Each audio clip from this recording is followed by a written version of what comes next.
Iptek atau ilmu pengetahuan dan teknologi menjadi salah satu alat yang dapat digunakan oleh umat manusia di zaman globalisasi, terutama untuk mencari informasi serta menggali pengetahuannya terkait dengan bidang teknologi.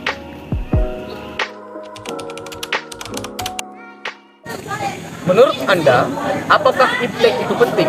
Menurut saya, iptek juga sangat penting karena menjadi salah satu faktor utama dalam kemajuan bangsa.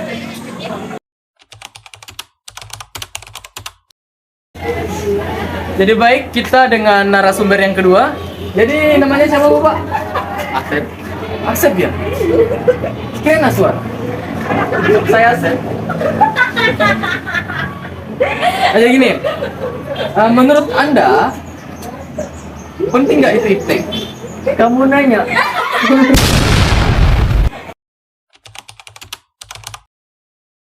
Lalu, kira-kira bagaimana proses perkembangan serta dampak positif yang diberikan dalam penggunaan iptek atau ilmu pengetahuan dan teknologi di dalam bidang politik dan ekonomi?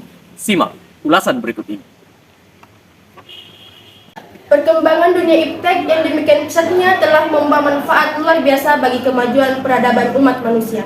Jenis-jenis pekerjaan yang sebelumnya menuntut kemampuan fisik cukup besar, kini relatif sudah bisa digantikan oleh perangkat mesin-mesin otomatis.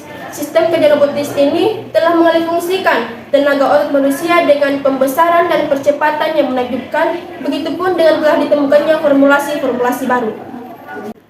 Dampak positif iptek di bidang politik. Yang pertama, masyarakat dapat mengakses profil para calon pemimpin.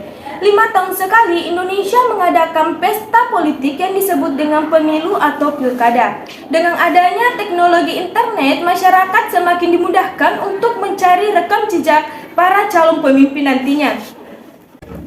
Dampak positif yang kedua yaitu proses regenerasi kepemimpinan. Tentu, peralihan generasi kepemimpinan ini akan berdampak dalam gaya dan substansi politik yang telah diterapkan.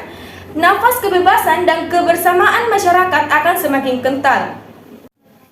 Adapun dampak positif iptek pada bidang ekonomi, yang pertama adalah produktivitas dunia industri semakin meningkat. Kemajuan teknologi dapat meningkatkan produktivitas dunia industri baik pada aspek teknologi industri maupun pada aspek jenis produksi.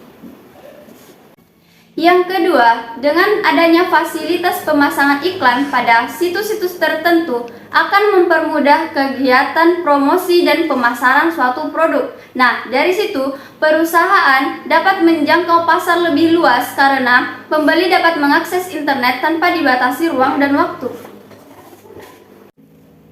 Yang ketiga, bisnis yang berbasis TIK atau biasa disebut e-commerce dapat mempermudah transaksi-transaksi suatu perusahaan atau perorangan.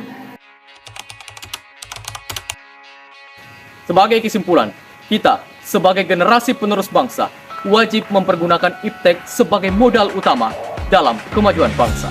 Saya M. Wahyu Arya Dutra. Salam.